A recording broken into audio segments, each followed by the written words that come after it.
Fala pessoal, tudo certo? E aí, Orlando, beleza? Tudo na paz, cara, e você? Tranquilo também. GM. Vitão tá subindo aqui, te chamar ele. Sobe aí, Vitão, bora começar já. Esperar ele aceitar aqui. Fala, Walter, Fatique, Puri, CH, Jornal Cripto, acho que é o Madu que tá aí, né? Renan, Felipe. Vou pinar aqui o tweet, guys. Quem já puder dando aquele retweet básico, ajuda bastante. Deixa eu pinar aqui. Tá aqui pinado. Fala, meu Prince. GM aí, Vitão. De boas? Fala, Rod. Fala, Orlando. Bom dia, como vocês estão? Muito bom estar com vocês nessa sexta-feira. Opa, bom dia, cara, tudo certo? Tudo ótimo, uma honra estar falando com você, Orlando. Opa, que isso, cara, eu que agradeço aí o convite de vocês. Total. Pô, já vamos mandar bala aí pra tornar essa uma hora mais proveitosa possível. Começar agradecendo o Orlando aí por ter aceito o convite.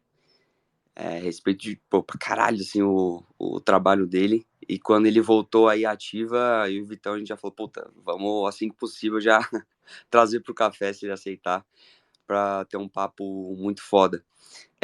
Só deixando claro aqui, guys, continua igual o nosso formato, então, microfone aberto, quem quiser subir pra, enfim, fazer alguma pergunta, não só para Orlando, mas para a gente aqui também, compartilhar alguma informação aí do que a gente estiver falando, fique à vontade, sem medo nenhum, a gente deixou aberto aí, democrático para quem, a gente bate na tecla aí de todo mundo tem espaço aqui, mesmo quem não conhece ainda muito sobre o mercado, então subam, compartilhem opiniões, e é isso, beleza?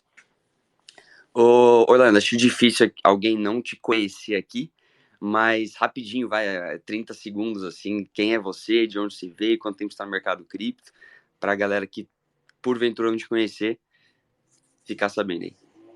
Pô, legal, cara. Pô, meu nome é Orlando Teles, eu tô no mercado de cripto desde 18, então eu tô aí 5 anos no mercado, basicamente.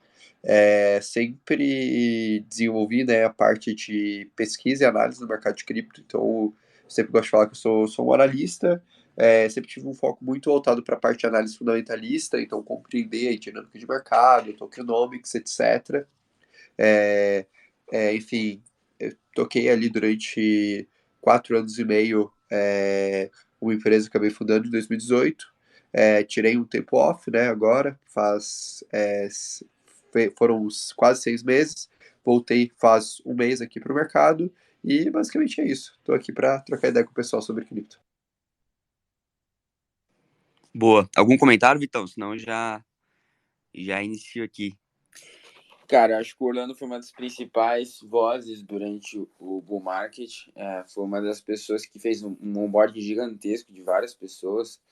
Provavelmente, para quem entrou naquele momento, foi uma das pessoas que você mais consumiu conteúdo durante esse momento. Então, é legal estar aqui porque muita gente estava entrando no mercado, conheceu pela primeira vez cripto, ou foi entender o fundamento de muitas coisas dentro de cripto junto com o Orlando. Então, de novo, é uma honra ele estar aqui dentro do café e bora para essa conversa, porque tem muita coisa que eu quero perguntar para o Orlando.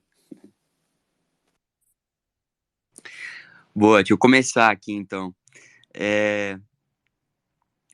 Cara, tem a gente sabe da importância de narrativas, né? Narrativas bem fundamentadas que fazem sentido. Basicamente, o caminho que o mercado está tomando, né? O que os desenvolvedores estão olhando, quais são as necessidades do mercado nesse momento, quais são os problemas a serem resolvidos. E que aí, por conta desses problemas, de todo esse contexto, toda essa narrativa, a gente também, como investidor, pensando em longo prazo e fundamentalistas, a gente analisa isso para entender, pô, entendendo esse lado mais macro de problemas e o que tem que ser resolvido, quais são os bons projetos, então, dentro disso, dentro desse contexto, que vale a pena ficar de olho, né, para essas narrativas. E aí, cara, a primeira pergunta que eu queria te fazer é sobre no momento atual que a gente está pensando aí nos próximos anos, as principais narrativas do mercado que você enxerga. Eu vejo que você voltou nesse último mês falando bastante de data availability, né? Que, aliás, eu preciso parar para olhar um pouquinho mais com calma. Então, acredito que você vai mencionar essa, mas quais outras, assim, suas principais narrativas que você enxerga para o mercado né, no contexto que a gente está hoje, para o pessoal já, né, saber o que estudar, basicamente. Legal, legal. Cara, assim, eu acho que o mercado de cripto, pelo menos nesse estágio mais inicial que a gente vive hoje, ele sempre vai ser composto por narrativa. Então a gente sempre vai ter a narrativa do momento que vai ser driver de preço e driver de muita especulação. Vou dar um exemplo. 2020 a gente teve muita narrativa do DeFi. Então foi uma narrativa de aplicação, todo mundo via muito valor em DeFi, todo mundo queria estar dentro de DeFi. 2021 a gente teve, no caso, a narrativa dos NFTs. Então também foi um pouco nessa mesma linha, todo mundo queria estar dentro, e tudo que era relacionado a NFT crescia, assim como o Web3. Eu acredito que agora a gente está vivendo um momento de infraestrutura. Então, para mim, a narrativa do momento é entender como a gente vai escalar blockchain.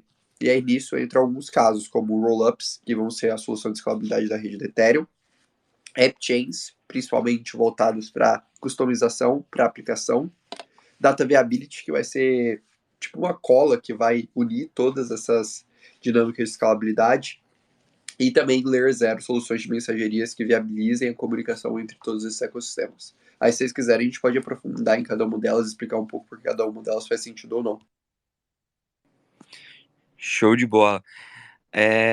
Incentivar a galera aqui para subir mais uma vez. Não fiquem com medo, guys. Levantem a mão aqui.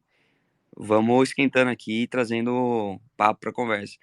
Eu ia fazer uma pergunta. Vai lá, Vitão. Vai você antes. Eu vou fazer a pergunta que eu não sei se o Roger vai fazer exatamente essa pergunta, porque a gente conversou mais cedo não, ontem, né? E a gente falou, cara, isso daí vai ser legal pegar uma opinião do Orlando. E você falou de várias narrativas, né? E a maior parte das narrativas que a gente tem são para, hoje em dia, fortes, né? São para EVM, né? Como escalar Ethereum, como fazer com que a gente tenha comunicação entre as sidechains ali e tal. Parece um pouco, na minha visão, que a tese principal do Bitcoin, ela deixou de ser uma coisa tão pauta dentro dos especuladores. A gente sabe que os especuladores são um grande driver do mercado, né? Principalmente para entrar em bull market, na minha visão, precisa da entrada de muitos especuladores, né? Até especuladores institucionais, muitas vezes.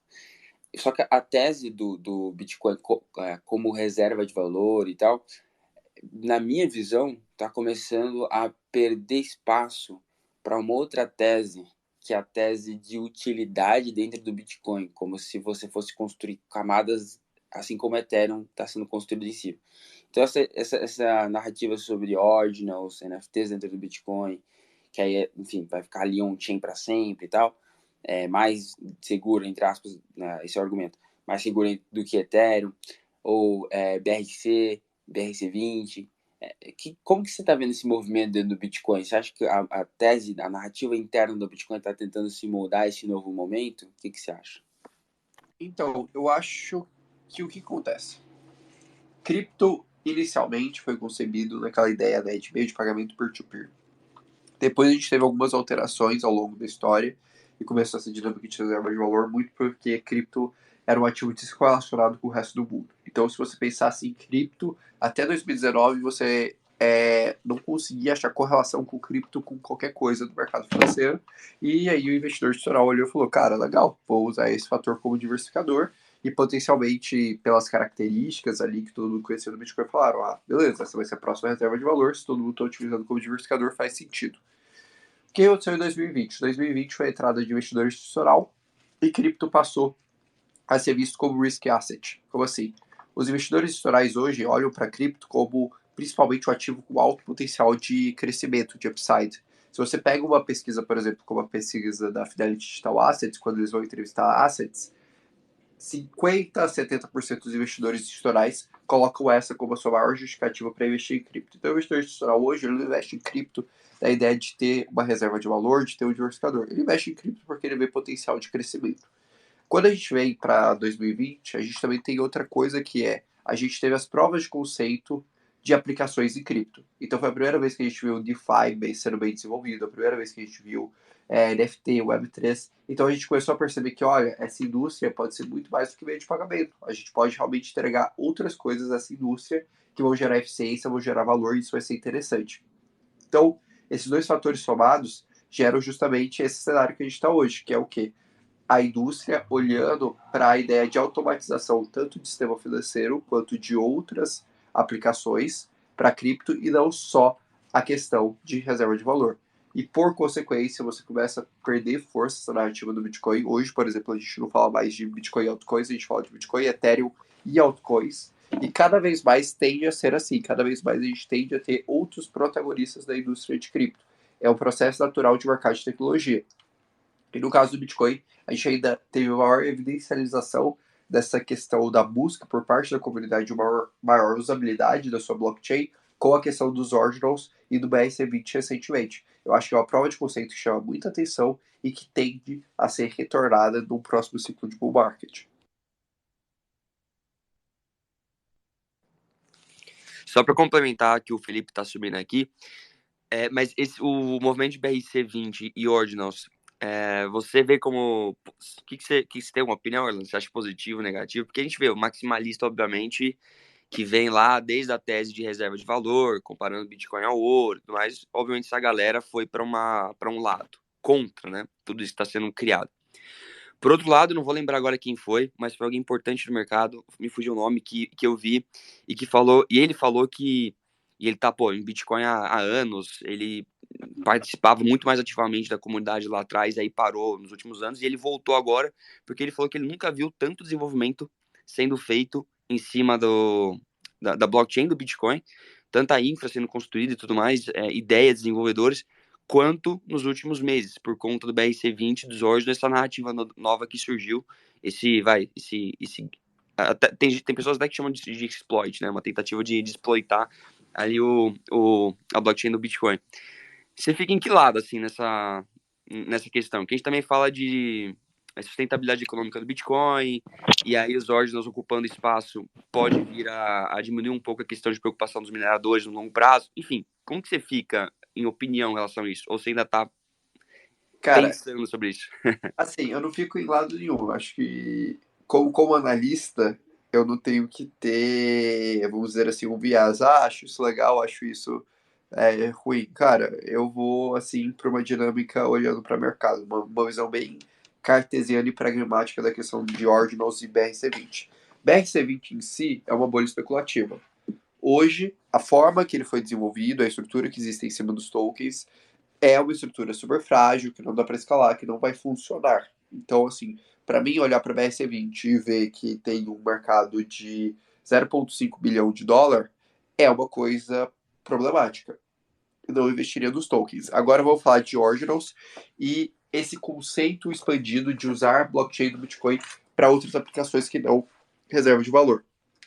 O cara que eu mais gostei da opinião foi um minerador, que é um amigo meu, que ele tem hoje 1,5% da hash rate do Bitcoin, o cara que está no mercado de cripto desde 2011, e eu perguntei para ele sobre o Bitcoin, ele falou, cara, em que pedra está escrita que o Bitcoin ele é só uma reserva de valor?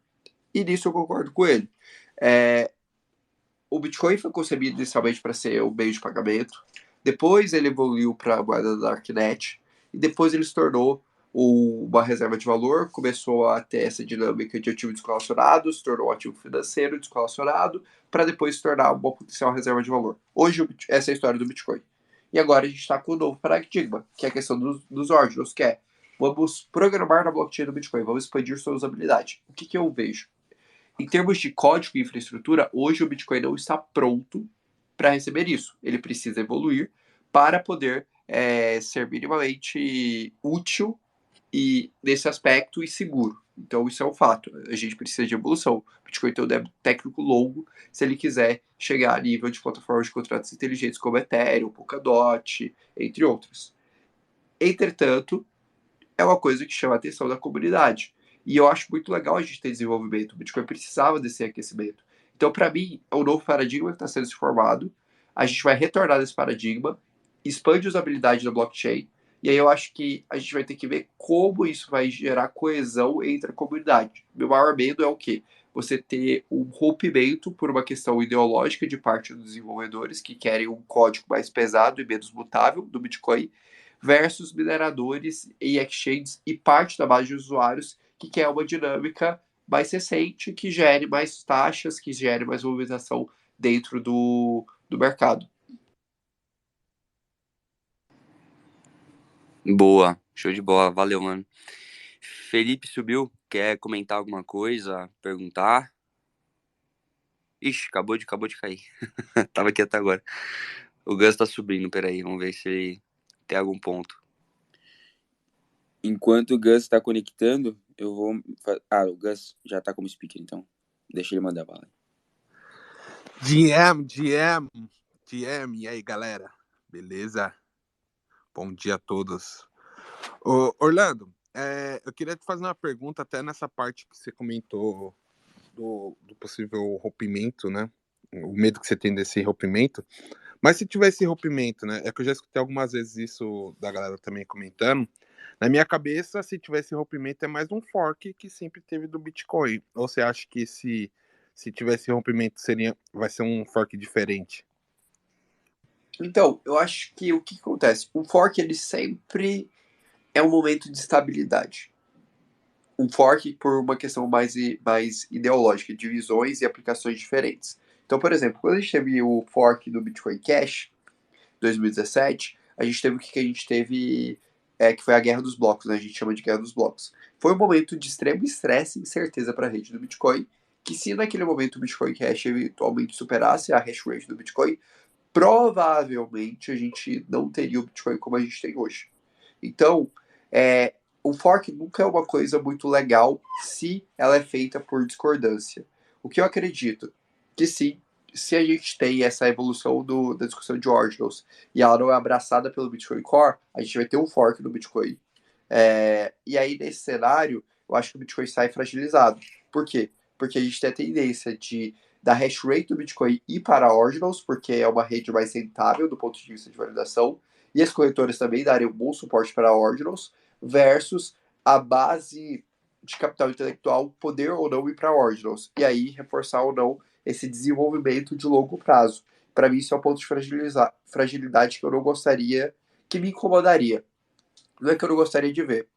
Pode acontecer, se acontecer, paciência, a gente vai ter que analisar e entender a dinâmica, mas que eu acho que geraria uma certa fragilidade. Qual que seria uma alternativa a isso? A gente fazer um eventual fork, até mesmo do Bitcoin, mas a gente conseguir criar uma estrutura de compartilhamento de hash rate, que a hash rate do Bitcoin Ordinals fosse a mesma desse Bitcoin aí, do Bitcoin padrão, vamos dizer assim, e tivesse um compartilhamento e proteção dessa hash rate. Aí tudo bem, aí seria um cenário mais estável, mais tranquilo para a rede, que a gente conseguiria ali alinhar a visão dos validadores, entre outras coisas. Mas se não fosse um cenário desse, mas um cenário realmente de ruptura, isso talvez me gerasse um pouquinho mais de incômodo sobre o futuro do Bitcoin, porque você teria ali uma reserva de valor talvez um pouco mais fragilizada, do ponto de vista de proteção de curto e médio prazo, e uma rede que estaria tentando fazer função de contratos inteligentes que teria alguns débitos técnicos e um baixo desenvolvimento comparado a outros players como Polkadot, Cosmos e Ethereum.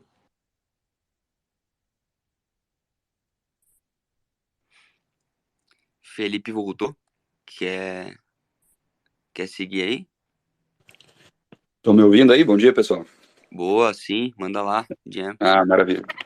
Seguinte, no mercado tradicional é comum a gente posicionar as compras, né, através de venda de put. Mas se chegar no preço você compra, se não chegar você ganha ali, né? Mas no mercado de cripto alguém faz isso? Queria ver com o Orlando que mexe bem com essas questões aí, se é diferente, se não é. Eu dei uma olhada lá na Deribit, mas parece que tem alguns riscos que não tem no mercado tradicional. Queria ver se ele consegue esclarecer algumas coisas sobre isso aí. Dá para fazer, assim, praticamente tudo que você faz no mercado tradicional dá para fazer em cripto, do ponto de vista de opções e futuros. Mercado tradicional e o mercado cripto, do ponto de vista de derivativos, eles são duas indústrias que estão muito pareadas, muito bem desenvolvidas. Na verdade, hoje a gente tem alguns derivativos mais complexos em cripto, justamente por ser um mercado que é 24/7, enfim, precisa de algumas outras estruturas, até por questões ali mais regulatórias. Mas se você quiser fazer esse posicionamento que você está querendo da Deribit, que pelo que eu entendi é você comprar um ativo, vender a put, ganhar o spread em cima disso e eventualmente ficar protegido de uma estrutura dessa, é viável. Talvez o que eu tomaria muito cuidado é o risco de liquidez da plataforma e o risco regulatório da plataforma, que no caso da Deribit ela está no Panamá, então você pode ter alguma dor de cabeça comparado a outros locais, né, que você não teria esse risco de liability e liquidez mais significativo.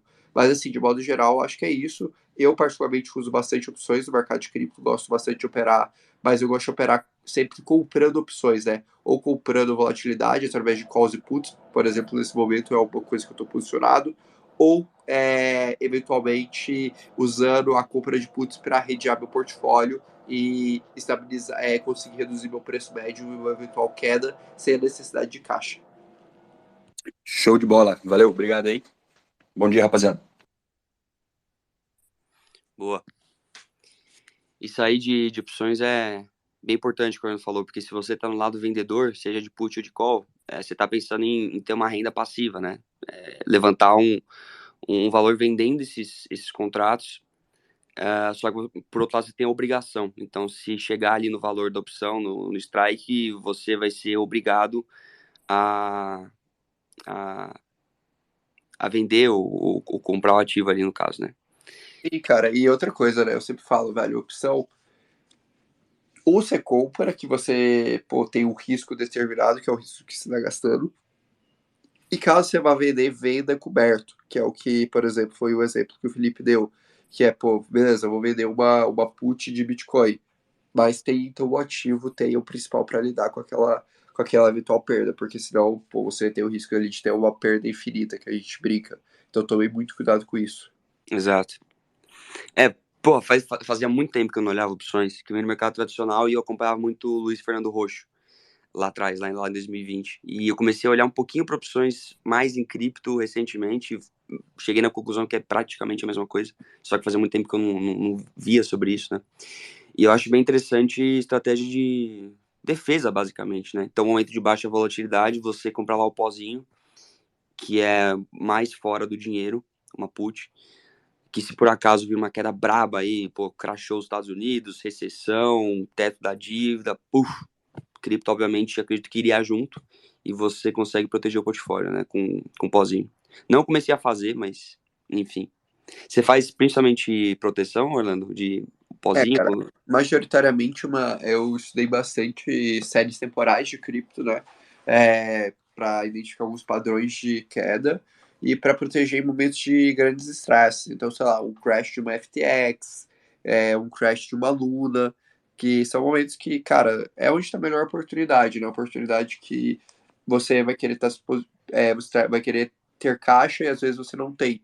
Mas por que eu gosto muito de opções? Porque eu sou um cara que eu gosto de estar low only em cripto. Eu não gosto de ficar com caixa, eu não gosto de vender a porcentagem do meu portfólio que está em cripto. Eu não gosto de operar dessa forma. Eu gosto de estar posicionado em bons ativos, porque eu acredito que aqueles ativos vão crescer. E para mim, eu não gosto de treinar esse portfólio. Então, qual que é a alternativa que eu encontrei? Foi ter as opções como estabilizador de volatilidade e uma alternativa de caixa em momento de queda. Boa. Perguntas? Senão eu vou mandando bala aqui. Eu tenho uma Então, pergunta aqui vai lá. pro Orlando. Boa. Orlando, a gente tá usando a rede da Ethereum e a gente sabe que gas prices está uma coisa absurda, né? Voltou a ser alguma coisa muito cara. E isso é bom e ruim para a rede ao mesmo tempo, né? Isso significa taxa para quem está fazendo stake, significa queima do ativo do ETH, e ao mesmo tempo a usabilidade ela fica, enfim, é difícil você tracionar qualquer coisa ali e é muito difícil você fazer qualquer movimento de Ethereum, principalmente pequenos movimentos, movimentos de varejo, porque, enfim, se torna muito difícil. E aí tem a Layer 2, que o pessoal, quase todo mundo aposta que vai ter um crescimento gigantesco, já está tendo um crescimento gigantesco, né? Optimus, Arbitrum, ZK Sync, enfim, a galera tá toda migrando para lá para fazer esses movimentos menores de varejo. A minha pergunta é, você acha que Ethereum se torna sustentável com Layer 2? Essa é a solução mesmo? Ou você acha que em algum momento a Layer 2 também vai se condicionar e vai precisar de uma Layer 3, Layer 4, Layer 5? Qual que você acha que é o futuro de escalabilidade de Ethereum? Cara, eu acho que sempre vai ter problema de escalabilidade em qualquer mercado, especialmente no mercado de cripto. Por quê? Porque é assim na indústria tradicional. Vou dar um exemplo. Eu tenho certeza que aqui todo mundo deve ter, sei lá, um iPhone, um Samsung, alguma coisa nessa linha, provavelmente. E todo mundo deve ter ali alguma coisa acima de 100 GB de memória. Cara, provavelmente todo mundo aqui tem problema de memória, especialmente que é produtor de conteúdo. Todo mundo aqui sofre com algum momento, pô, o celular tá com excesso de memória, tá com arquivos salvos demais e, pô, eu preciso comprar mais memória via Apple, ou fazer alguma outra coisa nesse sentido. Eu tenho certeza disso. Eu, nesse momento. Mas qual que é o ponto, cara? Se a gente voltasse a 10 anos atrás, você tinha 1, 2 GB de memória em um aparelho. Hoje você tem 120, 200, 300, 400, 500. Então, o que aconteceu? O que mudou? O que mudou foi que a gente teve mais disponibilidade e, por ter mais disponibilidade, a gente foi querer usar mais. Isso que está acontecendo com o cripto. Se a gente voltasse do Ethereum em 2016, pô, cara, as taxas eram super baratas. Por quê? Porque a gente não via usabilidade do Ethereum. Hoje a gente vê. E aí, por isso que a gente vai estar buscando essa alternativa, que seria justamente a alternativa de escalabilidade, de escalabilidade via rollups. Os rollups são uma alternativa que mostra ser eficiente, a gente ainda não validou ela, mas hoje é o que parece fazer mais sentido dentro do mercado de modo geral. E eu acho que, assim, faz parte do jogo a gente escalar por rollups. Eu acho que é uma alternativa plausível.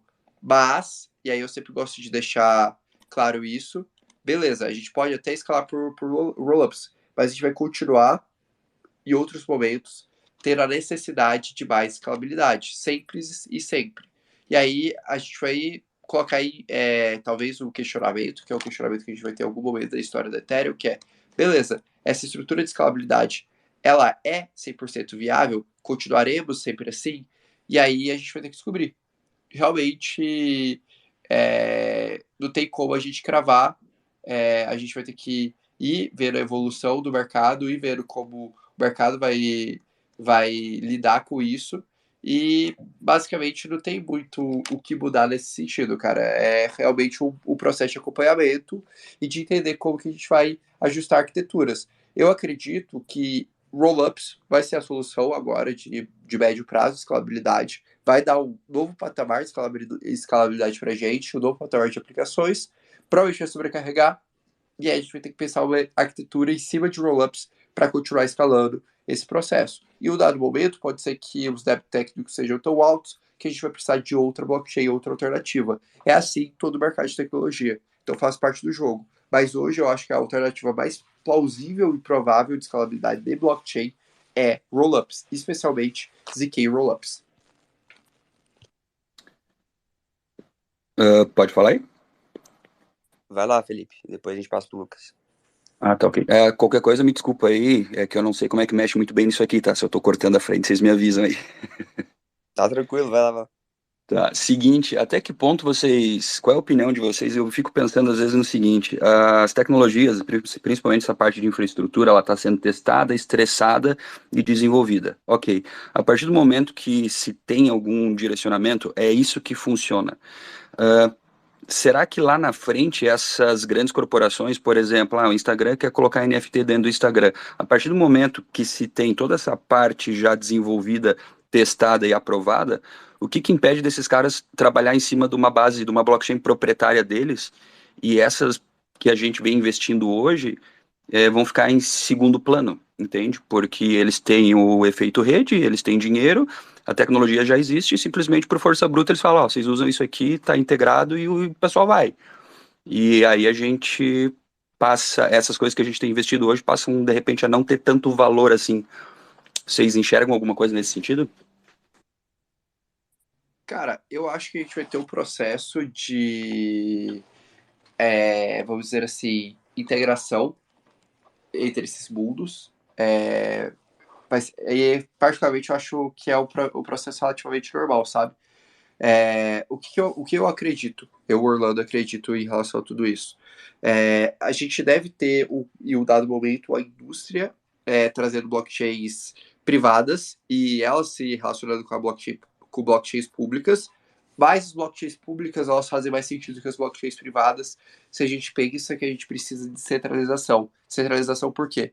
Porque a gente tem a necessidade de ter sistemas que a gente confie mais e a gente hoje tem uma desconfiança muito grande das instituições. Então, quando eu penso nessa linha de desconfiança em instituições, de expansão dessa dinâmica, e isso já me deixa mais confortável.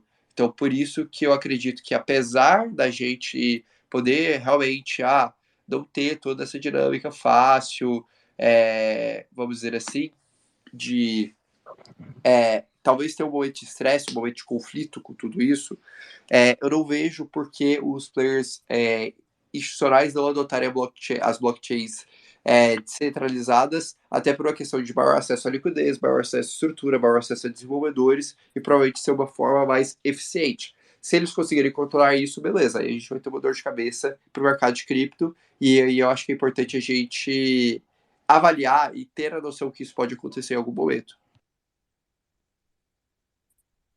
Show de bola. Eu imagino que essa parte do mainstream, eu fico um pouco desconfiado. Nós aqui, tudo bem a gente ter essa noção de segurança, não confiar e etc. Mas se isso vir para o mainstream, a impressão que me passa é que simplesmente isso vai vir goela abaixo e as pessoas vão usar, se for fácil de usar, tiver uma interface fácil de usar, funcionar, já está lá dentro, ninguém vai se perguntar da onde, qual é a blockchain, quem é, entende? Eu me preocupo um pouco com isso, principalmente se você for aportar um capital mais pesado nessa linha, né, de cripto.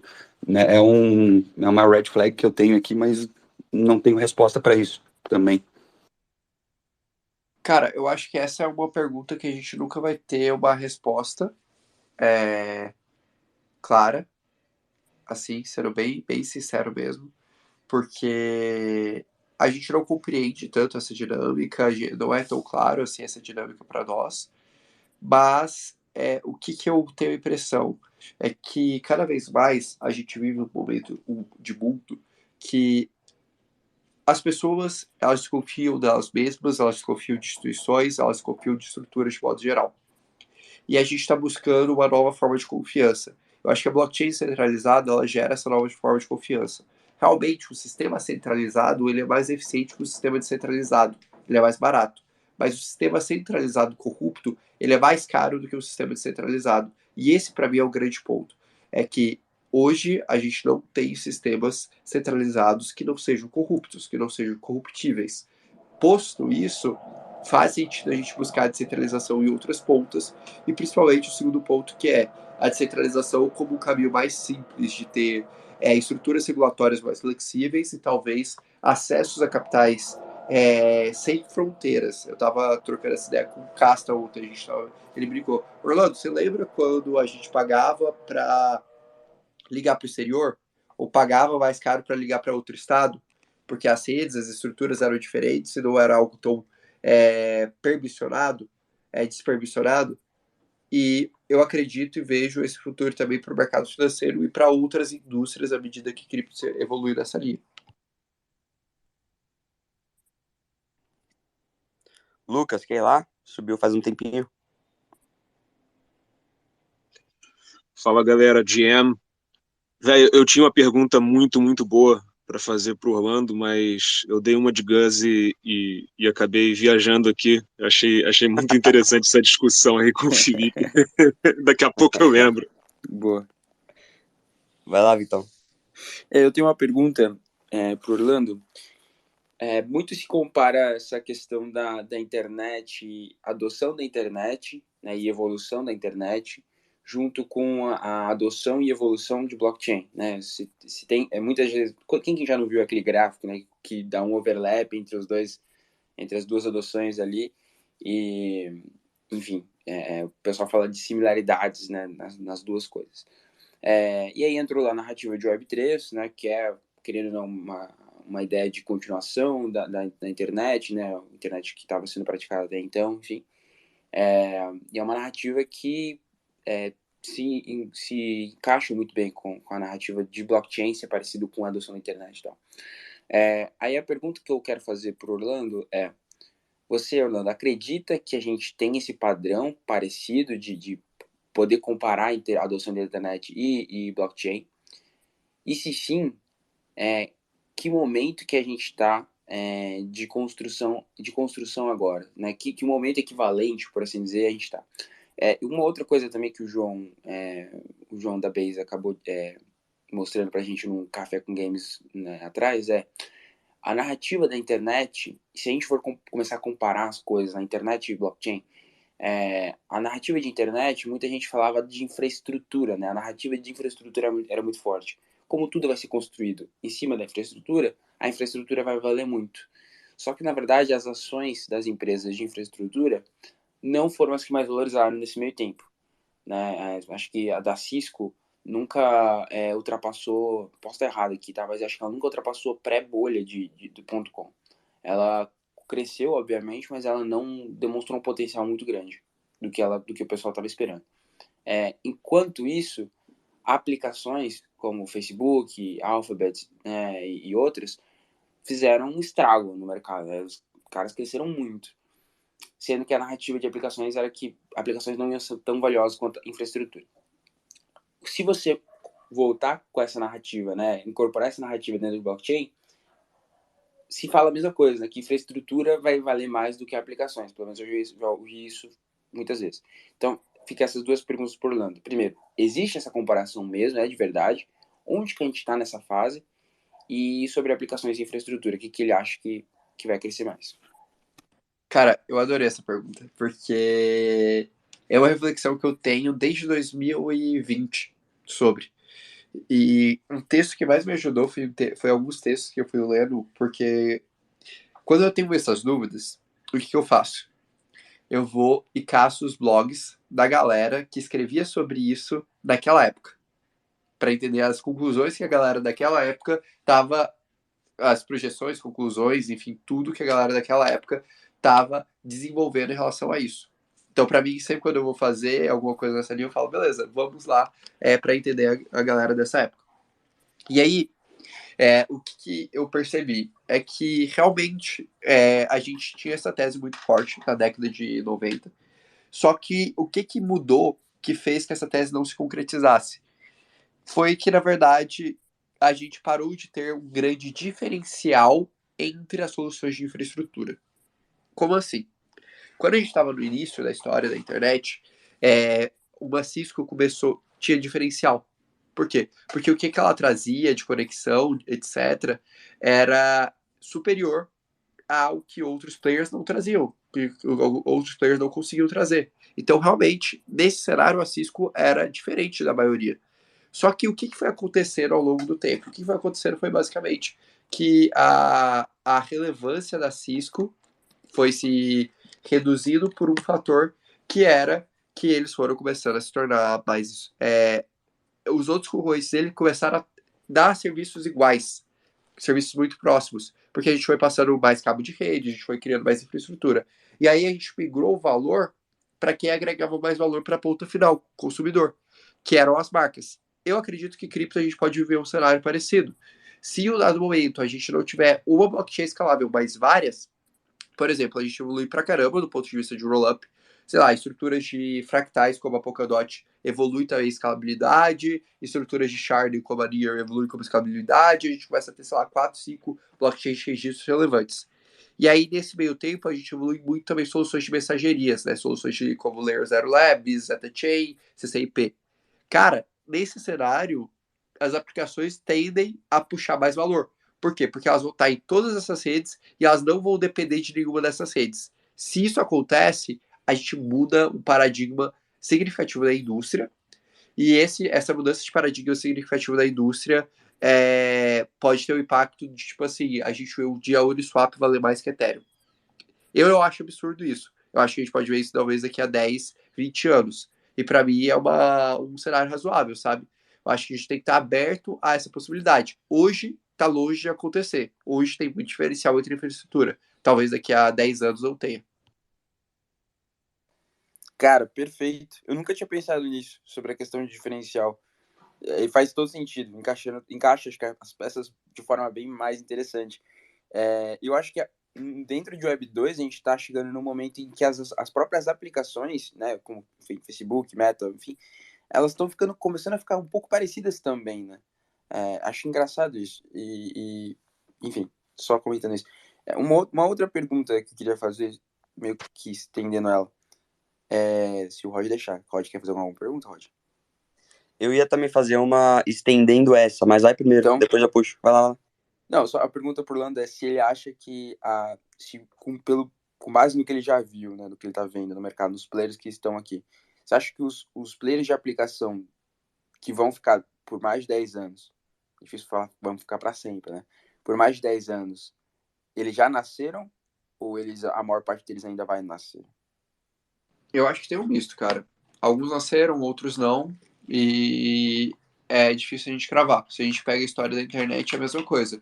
Sei lá, vamos lá, uma Amazon já tinha nascido antes da bolha. Uma Google foi um pouquinho depois. Um Facebook foi bastante tempo depois. Uma Uber foi ainda mais tempo depois. Então eu acho que assim, alguns nasceram, outros não. E vai depender muito da capacidade do time de se manter relevante, se manter atualizado. Outra coisa que eu acho que é importante, galera, da gente pensar a gente está no mercado de tecnologia. O mercado de tecnologia, ele muda. Ele muda a dinâmica competitiva, ele muda a relevância de aplicação, ele muda muita coisa. Então, eu acho que isso que você falou, vamos falar de 10 anos, não para sempre, é muito importante. Eu acho que nada é para sempre no mercado de tecnologia. Um dia Bitcoin não vai ser o maior ativo de cripto. Um dia Ethereum não vai ser o maior ativo de cripto. Um dia Uniswap não vai ser o maior DEX de cripto. Tudo muda. Então a gente precisa estar com a cabeça aberta nesse aspecto de analista. A gente ter. Eu sempre falo, cara, no processo de análise fundamentalista, eu não encontro certezas. Eu só destruo certezas. Para mim é a mesma coisa de método científico. O método científico você não encontra uma verdade, você invalida as hipóteses que as pessoas possuem. E para mim é a mesma coisa, cara. Eu acho muito. Eu nunca acho que vou encontrar a verdade no sentido de, tipo, esse é o ativo mais valioso do mercado de cripto, é isso, ponto. Não, eu provavelmente vou invalidar a tese da pessoa que vira e falar para mim, o Bitcoin sempre será o ativo mais valioso.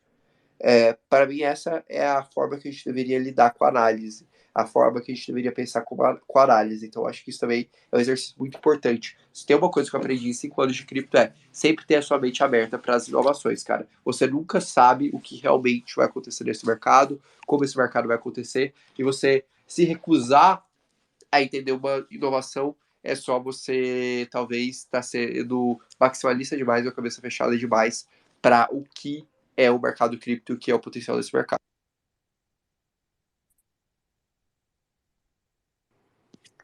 Lucas, você lembrou da sua pergunta ou ainda tá no branco?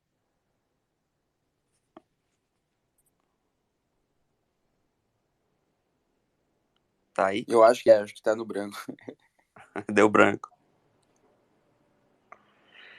Quer passar a palavra de hoje, Vitão? Explicar rapidinho pra galera? Boa, vou passar a palavra de hoje. A palavra é ideia. Então, a ideia básica das palavras do dia, né? Todo dia a gente tem uma palavra, e aí junta isso durante uma semana, 5 dias, de café, e forma uma frase com essas palavras. E essa frase você vai mandar para mim por DM. Quando eu receber, eu vou mandar um código para você, que é o código para mintar a gota do café. Então, basicamente, é esse processo aí. Então, é uma gota por semana. É bem limitado o número de gotas por semana. Então, quem chegar primeiro, bebe água limpa, como diz o Faria Limers. É isso aí. Boa. Felipe abriu o mic. Você quer fazer uma pergunta? Sim, sim. Quero comentar, na verdade, que foi falado agora e viver a ideia do Orlando. Essa questão da aplicação vale mais que a infraestrutura. Uma vez que se regulamente essa questão que se faça a regulação dessa questão da poder distribuir lucros dessas plataformas descentralizadas aí, como a Uniswap, etc., é quase que natural que elas vão ter um valor quase que inimaginável. A gente não tem nem como conseguir medir isso, né? Porque a plataforma gera receita, né? Tem uma cacetada de gente usando e distribui o lucro, o pessoal vai aportar dinheiro ali. É só uma questão de regulação. Uma vez que regulamentar, será que isso já começa do dia para a noite? No outro dia, no caso, entende? O que Eu acho vocês acham sobre? que começa antes da regulamentação, cara. No momento que a gente tiver uma perspectiva clara que isso vai acontecer, vai ser a hora que os players vão estar aproveitando essa simetria. Eu acho que em cripto você tem que trabalhar com duas coisas. a certeza que você tem que aquelas coisas vão acontecer e o seu conhecimento, sua confiança em relação ao prazo que elas vão acontecer. Vou dar um exemplo. Ethereum Proof of Stake. Era algo que a gente sabia que iria acontecer desde 2014. Desde a concepção do Ethereum. Desde a concepção do Ethereum, o Ethereum falava que ia ser Proof of Stake.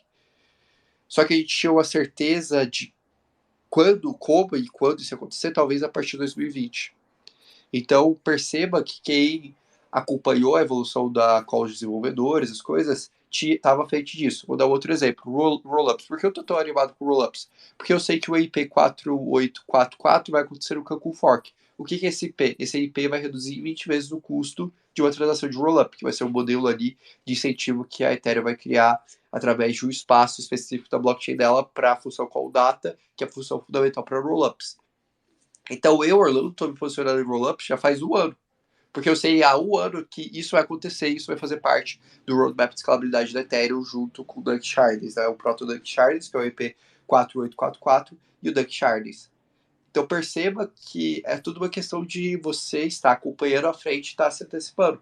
E para mim, a questão de Uniswap e de outros players é isso. Talvez não o valor inimaginável, mas sim, talvez a gente esteja vendo, por exemplo, uma Uniswap, se ela for regulada, bem estruturada, e ela conseguir fazer um onboarding de finanças reais, como ela está tentando fazer com os NFTs financeiros agora, ela pode ser uma rede tão valiosa quanto, sei lá, as maiores bolsas do mundo. E ela pode trabalhar para se tornar um dia tão valiosa quanto o Google. E a gente está vendo agora uma aplicação que vale poucos milhões de dólares, que pode valer o valor do Google. Então, eu acho que essa é a magia da gente estar olhando para esse mercado. Óbvio que a gente tem vários sis e incertezas em meio a isso. Aí é onde que a gente vai fazer análise, mensurar probabilidade de risco e retorno. Tem alguém na frente aí, pessoal? Senão, que daí eu passo a vez, que eu já perguntei bastante. Eu ia... Quer falar, Vitão? Eu ia fazer uma pergunta aqui. Não, pode falar, Rod. Você não fez nenhuma pergunta. É que eu ia, então, não, é que ia para uma outra linha aqui. Então, se alguém quiser complementar isso aí, fica à vontade. Eu faço uma sequência aí. O que eu ia colocar, na verdade, é só... eu li essa semana aí que o capital especulativo está bem baixo no mercado hoje. Isso quer dizer que esses preços que a gente está vendo provavelmente são os preços reais dos ativos? Ou... não sei se faz algum sentido isso ou não, enfim. Cara, não que é o preço real, mas que a questão do hype talvez tenha sido retirada do mercado. Óbvio que, por exemplo, talvez o valor que, sei lá, Shiba tá agora, Doge tá agora, talvez não seja o preço real de um ativo desse.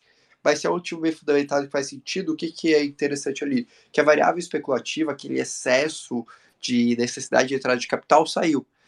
Eu acho que agora é mais que os preços eles não estão tão absurdos. Vou dar um exemplo. Olha para o caso da Axie Infinity. A Axie Infinity ano passado chegou a valer tanto quanto a EA Sports.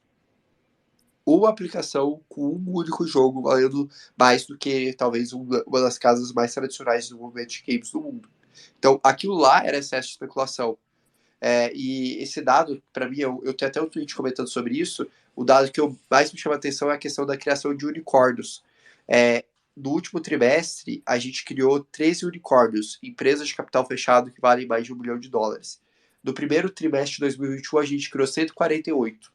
Então perceba que a gente caiu mais de 90% na criação de unicórnios. O que isso significa? O dinheiro está valendo mais. E se o dinheiro está valendo mais, talvez a gente tenha preços mais reais dos ativos. E naturalmente, quando a gente tiver uma redução do valor do dinheiro, a gente tiver uma redução das taxas de juros ao redor do mundo, que eles estão em patamares mais elevados, talvez a gente tenha um retorno de ativos bem fundamentados, somado a uma variável especulativa, o que potencializa o potencial de retorno nesses casos.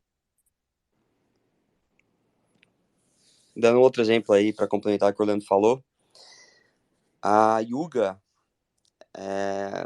pegou um valuation de $4 bilhões. Isso aí deve ter um ano e pouco.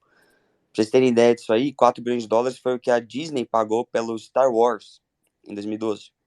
Então, a gente tá falando de uma marca que nasceu, um IP que nasceu há menos de 2 anos, há 2 anos, contra Star Wars que nasceu em 77 e, enfim, é o sucesso que a gente sabe, gerando bilhões de faturamento em filmes, entretenimento e e pela marca. Então, aí é minha opinião, né? Para mim ainda tem bastante assimetria negativa ainda em muitos projetos e tudo mais. Não só NFT, mas cripto também. Deixa eu puxar outra linha que eu queria fazer a pergunta pro Orlando. Vai meio que mudar completamente de assunto, mas eu queria saber a opinião dele também. Como a gente ainda está nessa incerteza regulatória do que passa no Howey Test, do que é ativo imobiliário ou não nos Estados Unidos, os ataques recentes aí no começo do ano, isso me vem na cabeça dois ativos principalmente hoje, né? Que é Lido, LDO e Uni, que geram muita receita, só que ficam sem a capacidade de, beleza, o que eu faço? Né? Como que eu volto o valor pro token, né? Para os detentores do token? Porque se eu vier e distribuir parte desse lucro, óbvio que vai entrar como ativo imobiliário. Se eu fizer buyback, né? Se eu falar e recomprar e queimar tokens do mercado, que é um mecanismo bem comum lá nos Estados Unidos, principalmente das empresas, recomprarem ações e queimarem essas ações, também entra em ativo imobiliário. E a pergunta que eu faço para Orlando, primeiro, eu vou encaminhar duas aqui. Primeiro, como que você enxerga o tokenomics desses ativos, essa captura de valor, e se esse é o único fator que realmente trava valor para esses ativos poderem, né, ter um gatilho de valerem muito mais esses tokens. E segundo, se amanhã tivesse uma clareza regulatória muito maior e as cartas tivessem entregues na mesa, né, e eles pudessem ter atitudes como buyback, distribuição ali de receita, você acha que no dia seguinte, com essa clareza regulatória, eu tô sendo, né, óbvio que eu tô sendo preto no branco aqui, né, mas a partir do momento que tiver uma clareza regulatória, esses ativos podem ter um gatilho de valor destravado? Cara, pergunta legal. Assim, eu acho que meio que você respondeu parte dela, que é: se tudo que eu posso fazer com aquele token para teoricamente vincular ele ao meu caso de uso são ações que ele vai ser interpretado como valor imobiliário invariavelmente, então, desculpa, ele é um valor imobiliário. Os protocolos, nesse caso de aplicação, eles são muito próximos a empresas, a estruturas de empresas. Então, a gente vai precisar de regulação disso, isso vai ser um processo natural. Porque hoje eu gosto, por exemplo, do tokenomics da Uniswap, da forma que ele está. Porque eu acho que a Uniswap está sendo inteligente em não correr risco regulatório. Provavelmente o time da Uni, por exemplo, que é o time ali que tem a maior aplicação, e por ter a maior aplicação vai ser o primeiro time a apanhar com uma regulação, está sendo inteligente de virar e falar: cara, eu não vou me expor a um risco desnecessário. Como diferente, por exemplo, sei lá, de um case como o GMX, que já foi para dois riscos, né? Tanto distribuir valor imobiliário, que derivativo, independente do cenário, é valor imobiliário, quanto, por exemplo, distribuir receita. Então, eu acho que é uma atitude, primeiro, sensata dos times que não estão fazendo isso. Eu gosto da atitude, sendo bem sincero, porque eu acho que não vale a pena comprar briga com o regulador agora, dado que a gente está muito próximo a ter a regulação de cripto. E agora, quando eu penso nesse momento de virada de chave, sim, eu acredito que se o time tiver essa clareza, essa estrutura de governança, etc., isso vai chamar muita atenção de muito investidor institucional, e aí a gente vai começar a ter, talvez, metodologias de precificações mais claras para cripto. E isso aumenta muito o potencial de valor e de aporte. A gente começa a entender mais a dinâmica desse mercado e ter mais certezas em relação a como vincular a aplicação ao token existente. E esse talvez seja um dos principais gaps hoje quando a gente fala de tokenomics, né? Por que tokenomics é tão importante hoje? Porque realmente a gente tem muitos tokens sem utilidade. Mas eu acho que a gente não pode analisar cripto por uma foto, a gente tem que analisar com o filme e pensar como que vai ser o desenvolvimento desse filme nos próximos 2, 3 anos, se a gente tem um cenário regulatório mais amigável para cripto. E eu vejo, por exemplo, Singapura, Hong Kong, Dubai já se posicionando nessa linha. Excelente, boa. Tempo chegando aqui ao fim, guys. Vou pedir, quem quiser fazer a última pergunta, manda bala.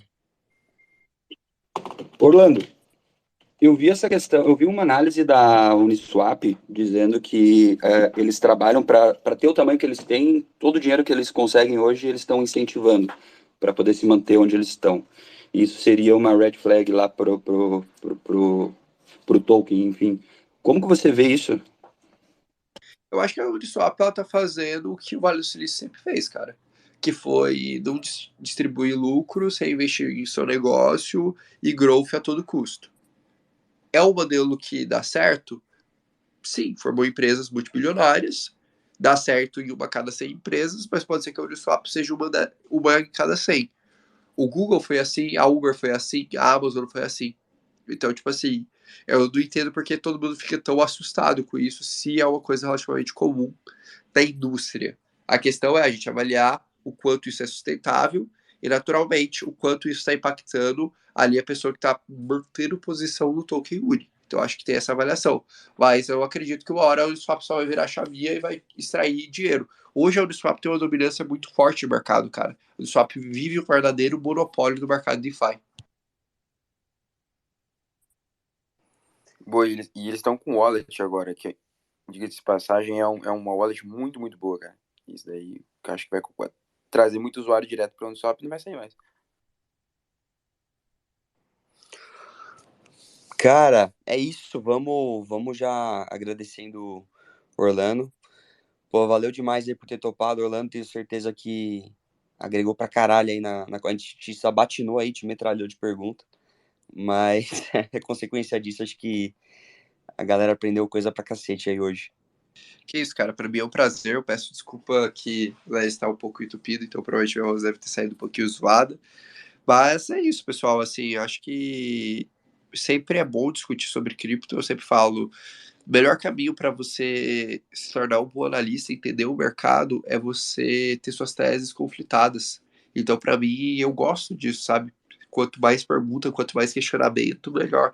Porque aí você tem que refletir sobre o que você está falando, sobre o que você está pensando. Eventualmente, você vai conversar com pessoas que vão provar que você está errado em algum aspecto. E eu adoro ser provado que eu estou errado, porque assim eu consigo construir teses mais robustas. Então, pô, sempre um prazer estar aqui com vocês trocando ideia de verdade. Eu agradeço bastante e a oportunidade. A gente que agradece, pô, portas completamente abertas para voltar no futuro. Já deixo até um convite adiantado aí para daqui a um tempo.